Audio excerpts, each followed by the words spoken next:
Hey guys, Okama Otaku here to talk to you about Chainsaw Man Volume 4, titled The Gun is Mightier. Thanks for joining me. Let's get into it. So this is the first big volume of the series, and when I say big volume, I don't mean as far as chapter or page number. I mean that it comprises all one arc, which is the Katana Man arc, which we started back in Volume 3, if you recall. And this volume is going to cover chapters 26 through 34, so it's a standard size chapter, but it's the first time it's all one arc, and as we get into it, you'll see that's for really good reason. It's a very dense arc. A lot goes down. We learn a lot. We see a lot. And God, I can't wait to talk to you guys about it. It was so good. And so, as usual, before we get too far into it, let's take a second to stop and talk about this cover art.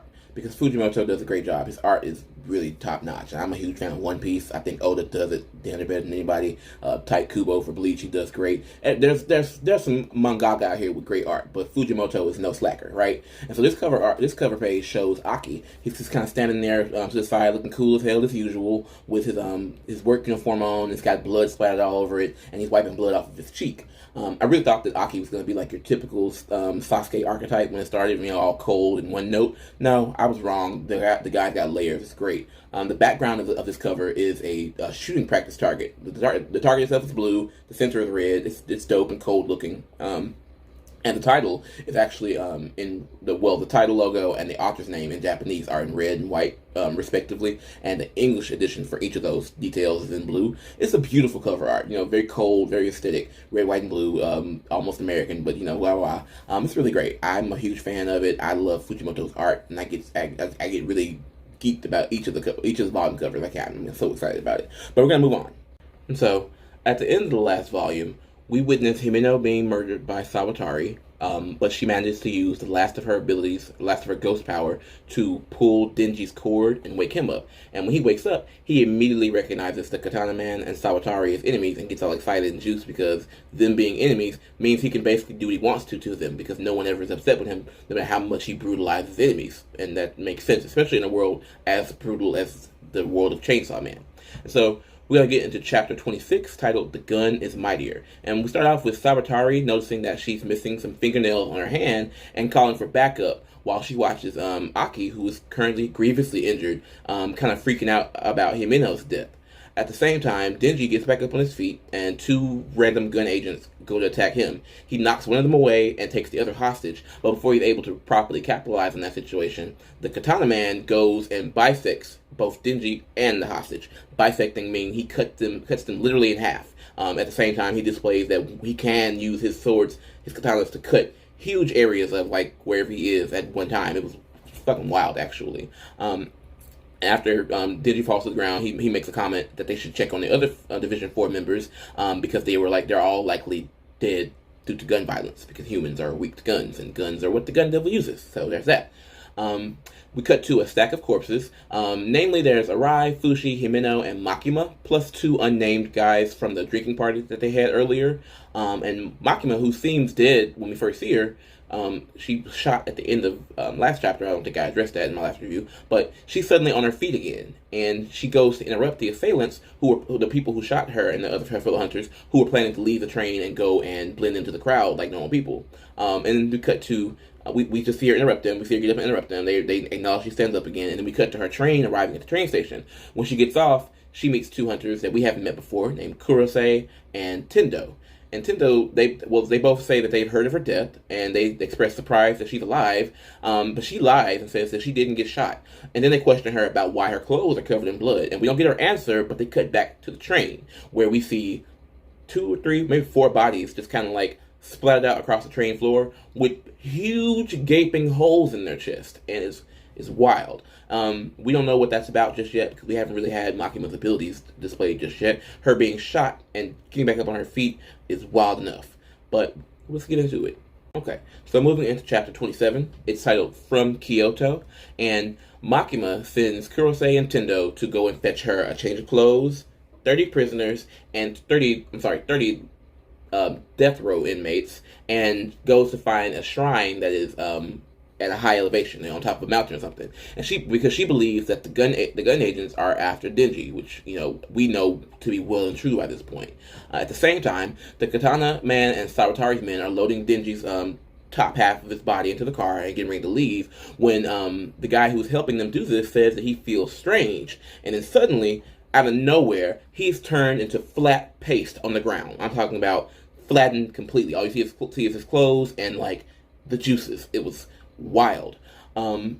A second guy suffers the exact same fate. He even Fujimoto even goes to takes efforts to draw it even more gruesomely, because you see like half of his head cave into itself, and in the next panel he's just flat as well. And this causes Sawatori to freak the fuck out. She calls and is trying to find out for sure that Makima is dead, which is her hinting that she knows something about Makima's ability. So based on this panel, these two guys who just got flattened by something out of nowhere, Sawatori seems to think that was Makima's doing, and she did just make that strange request of Tendo and Kurose. So let's see. We cut to Makima at a shrine, and she's performing a ritual. She's got her 30 inmates, Kurose and Tende, and they're all there watching blindfolded. And Tendo explains that they're wearing blindfolds because Makima, being, you know, the level that she is in the organization, the devil that she has a contract with is currently classified, and so if you don't get to know, you don't get to know. And so she has two prisoners say the name of gun agents that are on the scene currently, and when they do, the criminals that she has say the names, they die, and then suddenly the gun agents whose names that they said are also flattened, just like the two we already saw. And Makima's like doing this and like hand gestures and wow, wow, wow. It's wild. But they get flattened the same way, and the same thing happens to several different agents all across the country. We don't get to see, you know, a whole lot of them. I think it would get redundant and also super gruesome to show people just getting flattened all over the country still, but that's what's happening. And then suddenly Makima's done, and she tells Tende and Kuroso that she's done all that she can from here. And the chapter just ends with her seemingly getting ready to leave the shrine that she's in. But it was a wild display of her abilities. Again, as Tendo explained, the devil she has a contract with is classified. So we don't, unlike most of the hunters so far in the series, we don't get an explanation about what she did, how she did it, or who her devil is, or, you know, what contract she has. We just see that the devil she has gives her wild power, because she's able to flatten people in an instant, and she was able to do it from some great distance. I don't even know, but it does look like maybe the speculation that came away from it was that it seemed like, unlike many of the other devils we've met so far in the series, her contract is a bit different than others, because it didn't seem like she was the one paying the price. It seemed like there was someone else paying the price for her to use her devil's ability. You know, to do the squash thing, she had other people saying the names, and then the people whose names they said, they ended up dying. But also the namesayers died too. So it's like she gets to use the power, but does not pay the price, which I find a touch shady. But I imagine that we're going to get into that in later volumes of the series. So let's move on. And now we're here for chapter 28, which is titled Secrets and Lies. And so, after this ridiculously godly display from Makima, Sawatori starts to rush Katana Man to move Denji before Makima can get started with attacking them again. And while they're doing this, Kobeni from Volume 2, from the Eternity Devil arc, who I originally did not like, she shows up and comes running at them with a knife. The first time she's using a knife usefully, because the last two times she picked up one, it was to attack Denji, and it was to attack Denji again while also stabbing Aki. So, girl, you and running around with knives is not my tea right now. But this time, she's fucking useful. And we learned that the only reason she's alive is because Arai was killed by a gun devil agent who was trying to kill both of them. He jumped in front of a bullet for her, and you know, we ended up losing him. Kobeni, in her only skill of show to date, confirms that Sawatori and Katana Man are for seriously gun devil agents, and they're enemies. And Sawatori goes to attack her with her snake devil, which Kobeni very swiftly dodges, and then runs up, and she manages to cut off both of Katana Man's arms. It was wild. And then she uses Denji's disembodied head to block a shot from Sawatori, who's, you know, they're all carrying guns, they're gun devil agents. And then after Kobeni manages to block the attack, Sawatori grabs Katana Man, who is now freshly disarmed, and they flee. And then we have Kobeni kind of standing there looking dejected, and she looks at Denji's disembodied head, and she apologizes to him for trying to kill him previously. And then she remembers that Arai died to protect her, and then she decides that she's going to tell Himeno she quits, because she wasn't there, so she doesn't know yet that Himeno is dead. It's actually, it's a sad scene for a number of reasons, because you can see that she's filled with remorse over her actions during the Eternity Devil arc. You can see that she's filled with gratitude and also deep remorse over Arai saving her life and losing his in the process. And I don't know, we can see a bit of resoluteness in her deciding she's going to tell Himeno that she quits. That's also paired with sadness because she doesn't know Himeno is dead and that she won't get to talk to her. So that was kind of a sad scene, and I'm not going to lie to you, it was the scene that turned me around on Kobeni. I did not like her up until this point, but not only was this a great showing against both Sawatari and the Katana Man at the same time, but it showed that she gave a damn about how much of an asshole she was during the Eternity Devil arc. So that was good. But after that, we cut to Makima, who is in a meeting with a man named Madoka, who's in Tokyo, and he tells her that almost every human agent from Divisions 1 through 4 is dead, and that the head leadership now says to merge all the remaining divisions and to put Makima in charge of them all. She smiles, and then Madoka decides to quit on the spot, because I guess he's not happy about Makima being in control now, and that's not super new sentiment, because Himeno, before she died, she didn't seem to be the biggest fan of Makima either. She asked Denji on more than one occasion why he likes a bitch like Makima. So there seems to be something like that going on within the series. But it seems Makima just kind of walks around with an air of mystique all the time, because not even though she's the head of Division 4 and very high ranking in the organization, many people expressed that they've never even met her or seen her before. When she showed up at the drinking party at the restaurant, one of the hunters, who was not really a part of the party, but he was just there, said that it was his first time ever having seen her. So there's that. So anyway, Madoka delivers this message to Makima, and then he quits on the spot when she smiles about the news. And he asks her a question, but she just simply says to him that she can't share information with a civilian, and she walks away, and the chapter ends. And so we're moving on to chapter 29, titled Perfect Score. And in this chapter, we see Denji and Power are waiting by Aki's hospital bed when he wakes up. And then Denji tells him that only Kobeni and Madoka survive before he and Power leave to go and see Makima. Alone, Aki takes out the curse sword, the sword that Himeno had been telling him not to use, and he asks the curse devil how long he has to live, who tells him that he only has 2 years yet to live. He takes out a cigarette and begins to smoke it before he just has a full breakdown in tears, a really sad panel, thinking about Himeno and her death. It's very, very fucking sad. They took great pains to display to us that Himeno was very close to Aki, and vice versa. They both regarded each other very highly, and I don't know, it's just a really sad scene. And this is just this scene of him in the hospital bed crying over her death is one of the scenes that made it very clear to me that he's not just a Sasuke archetype. It's shonen, so Vegeta, Sasuke, etc. Fushiguro. That character type is usually present in a shonen series, but this is a delightful spin on it, in that he initially comes off very cold and very guy, but as we're going on, we're learning more about him, learning more about his motivations and his backstory, and he's clearly not just a Sasuke type. But so he breaks down, he's crying about Himeno, and Denji watches it through the window, and as he watches it, he's realizing that Himeno's death, which he became aware of when he got to his feet, didn't really make him cry at all, and he realizes that if anyone else around him died, be it Power, Makima, or Aki, or anyone else, he doesn't think it will make him cry. He says he will probably be sad for a little bit, but that he will be able to move on pretty quickly. And it troubles him because he's wondering to himself if thinking that way means that he's lost his humanity. However, these thoughts are to himself, so he's not talking to anyone and doesn't get addressed. But I believe that the fact that he has the capacity to acknowledge that and to cry about it, not cry about it, but to question himself about it, means that he has some of his humanity still.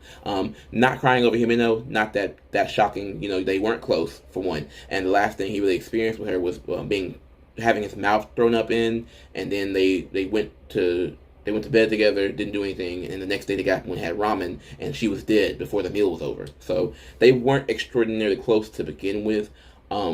And so I don't think it's that shocking that he didn't die. If he didn't cry over her, it makes much more sense that Aki was the one to cry. But again, the point that I'm trying to make is that him even questioning that, him even being able to be aware that he didn't cry and doesn't think that he would cry if other people around him died, people who he isn't that close to yet, it's not that shocking. And I think that it says a lot about the fact that he does still have at least some of his humanity after his transformation.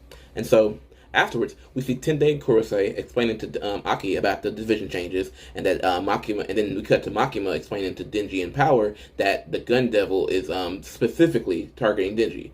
She takes them to a man named Kishibe for training, who quickly takes a look at the two. He kind of assesses them, and he decides that he likes them immediately. So Makima leaves him to train them, and he walks up to them, he welcomes them, he puts his arms around both of their shoulders, and he tells them both a little bit about himself, just kind of explaining himself and his philosophy to her, and then out of nowhere, he breaks both of their necks and leaves them paralyzed, and we end the chapter with that fucking reveal there. And for the record, Kishibe is the same man that we saw in Volume 2 in Himeno's flashback, when he was telling her that she should be careful of hunters who are overly crazy, and that she needs to train Aki as fast as possible, because he wants to fight the Gun Devil. So we finally meet him here in real time, and he gets off old head anime badass coming out of his pores, but big fan of Kishibe. Let's move on. In Chapter 30, titled Bruised and Battered, and we see Kishibe starts the training. And he's explaining to Power and Denji that even though they have very human-like anatomy, they're still devils, and all they really need, hybrids and fiends, but all they really need to recover usually is just blood. He says that he is the strongest devil hunter, and that if they want to finish the training, they need to improve to the point at which they can beat him. So they have a long way to go, because he's just kind of trouncing them. After hearing that he's the strongest devil hunter and they have to be strong enough to beat him, they immediately attack without any hesitation. And he says that that's a very inhuman trait, and that he'll turn them both into the baddest of the badasses. So he plans to train these two up properly, and I'm very excited about that, because technically this will be our first training segment for Denji. Power is a fiend, and has displayed good use of her abilities since the start, so I never really considered that she would need training, but apparently she does as well. And so we cut back to Aki, who's in his hotel room, and he is learning that he can't summon the Fox Devil anymore. And Kurose says that's very likely because the Fox Devil himself is mad about Aki summoning him into a situation where he could be killed by the Katana Man, and that the Fox Devil is very likely to never show up again. So they reveal that they're going to go and get Aki a new contract with a stronger devil. And they also offer in the same breath to let him quit. But of course, he again flat out refuses, because now, not only does he want to get revenge against the Gun Devil for killing his family and so many others around the world, but he also now wants revenge against the Katana Man and Sawatari for killing Himeno. Perfectly reasonable. And after that, the two of them leave, and an unseen woman walks into the room, but we see Aki express some level of shock to her presence. So after that, we cut to Kishibe, who is ending the training for the night with Power and Denji. And as the two of them walk home, they're discussing the training and the outcome so far. And they decide that the best way to handle it will be to try and outsmart Kishibe instead of just out-punching him or out-muscling him.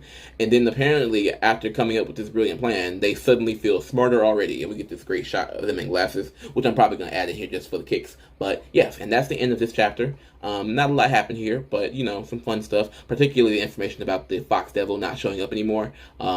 We actually, okay, I'm going to stop here before we move on to the next chapter. We actually learn a lot about the Fox Devil. I might be about to spoil something that I haven't even talked about in the review just yet, but it's not that important because we won't see him again. But apparently the Fox Devil only makes contracts with people that he finds attractive, which, Sasuke type, Aki's pretty attractive. But I guess now he's upset because Aki summoned him and allowed him to be sliced open from the inside by the Katana Man, but he wasn't able to protect that. And so he ain't coming back anymore. And that ends our chapter 31, which is titled The Future Rules. And so we open up with Kishibe as he approaches our main trio's apartment. And the two of them, wearing glasses no less, Denji and Power, decide that they're going to use a super genius attack strategy against him, but it doesn't work. They try multiple times to attack him, and it just doesn't fucking work. He even tricks them into lowering their guard and fucks them up even further. And he explains the reasons why, and then he lowers their defense one more time and attacks them again. And then we cut to Kurose and Tendo, who are currently taking Aki to the Devil Holding Facility. They remind Aki that the contract he makes here is going to protect him in the conflicts to come, but only at a heavy personal cost. And, as we've seen so far, each of these devil contracts cost a lot for people. Himeno, to form her contract and get use of one arm, she had to sacrifice her right eye. The Fox Devil was taking skin from Aki every time he summoned them. People are taking things from each other. The devils don't work for free, essentially, is what we're saying.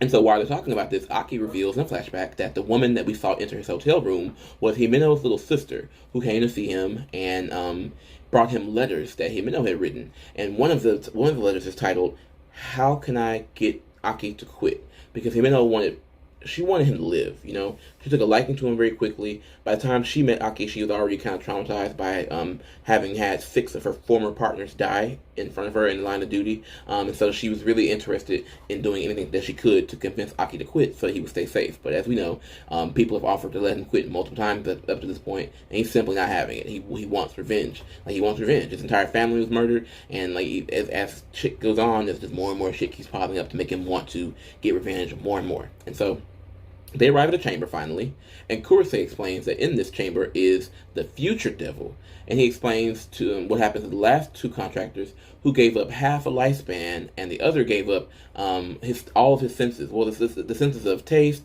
sight, and smell, which for me is a lot. Sight, taste, and smell, like, oh god, that's a lot to give up. I don't even want this devil. But Aki is not bothered by that, and so he enters as the future devil emerges.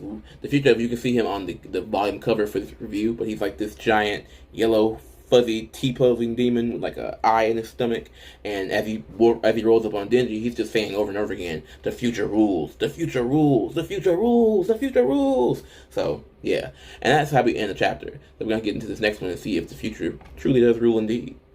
And so now we're moving on to chapter 32, which is titled Over and Over Again. And we open it with Aki still in front of the future devil. He tells the devil that he wants a contract. And the future devil asks to read his future, which he does by having Aki stick his head into the opening in his chest cavity where there's an eye.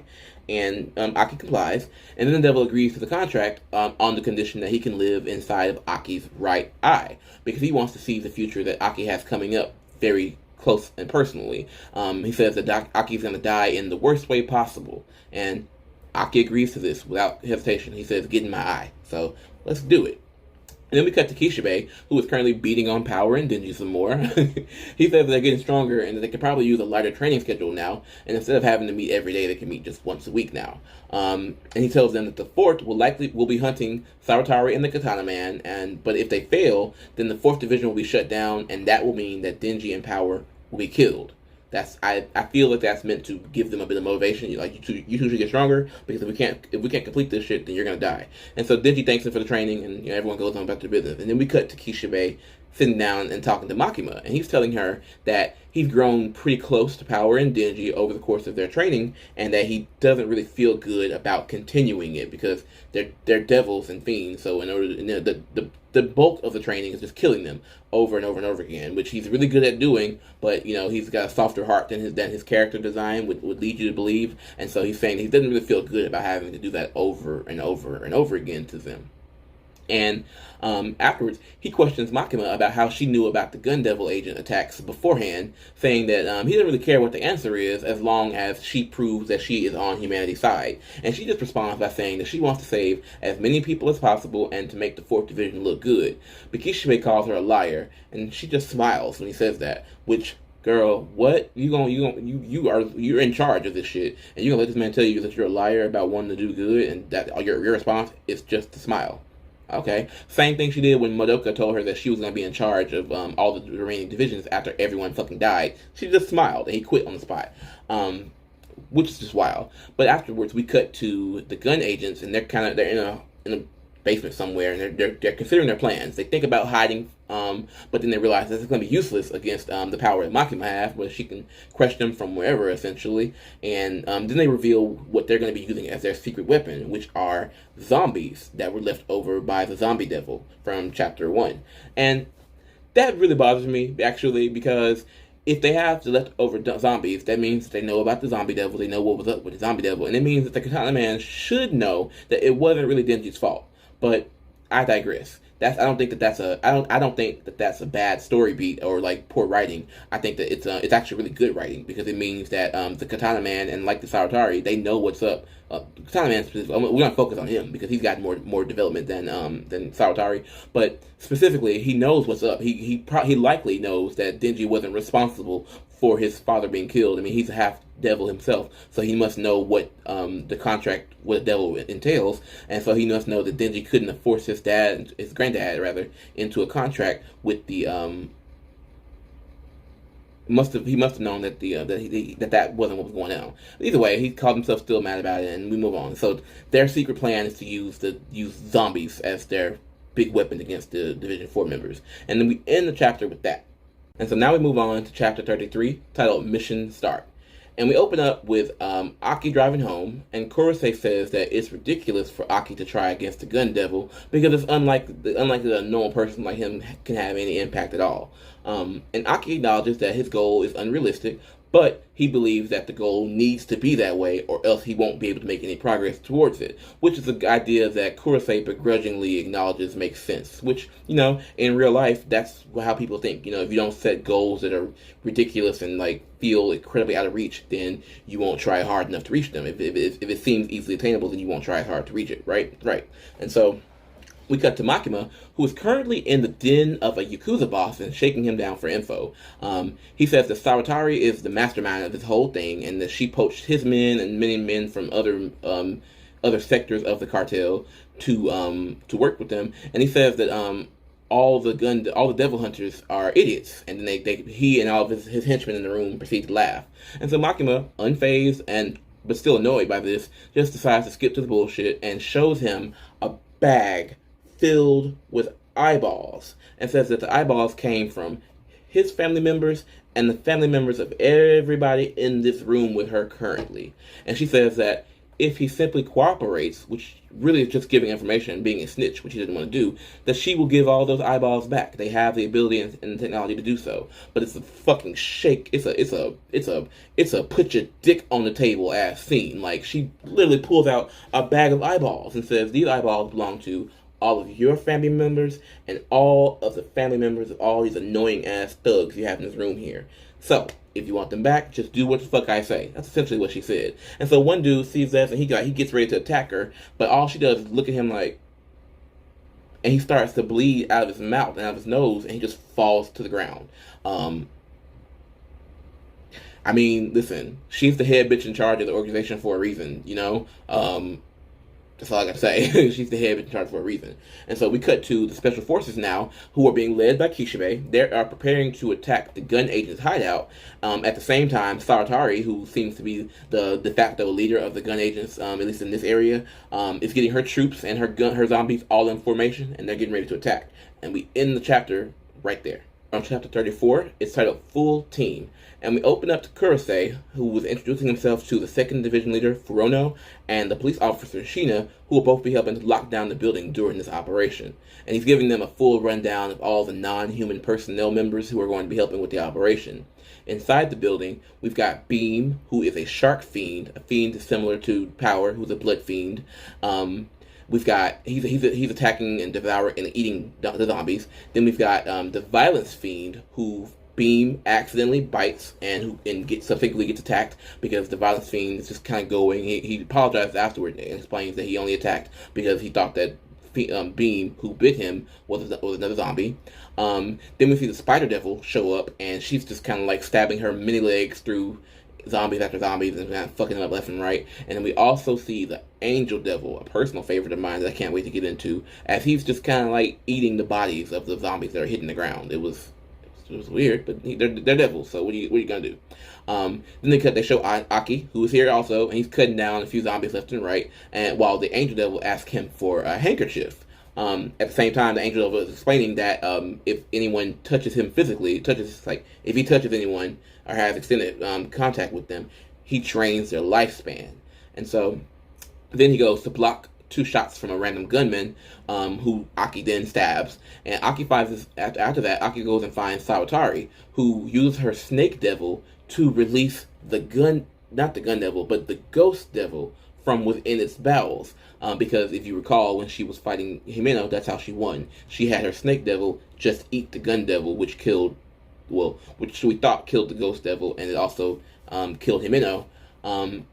And it displays that the Ghost Devil is, I keep trying to say Gun Devil, that the Ghost Devil is now subservient to Sawatari, which, understandably pisses off Aki. We don't get a lot to it because that's where the chapter ends, but we end with a panel of his face. He's like, what the fuck? So that, what the fuck was that? And with that, we end volume 4. In the next volume, we're gonna see Aki as he confronts Himeno's murderer, and he's gonna seek some easy revenge against her because he desperately wants to get that revenge. You know, again, Himeno was his girl, not girlfriend, but his friend.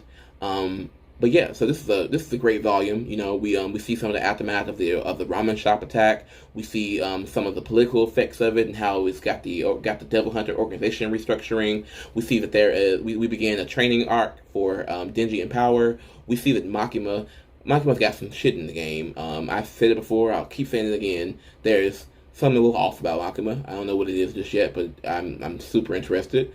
And yeah, we're going to get back into it in the next volume and find out how this operation is going to go. Thank you for joining me. If you enjoyed this video at all, please remember to like, share, and subscribe, and tune in next time when I come back to you with our Volume 5 review of Chainsaw Man. Bye-bye.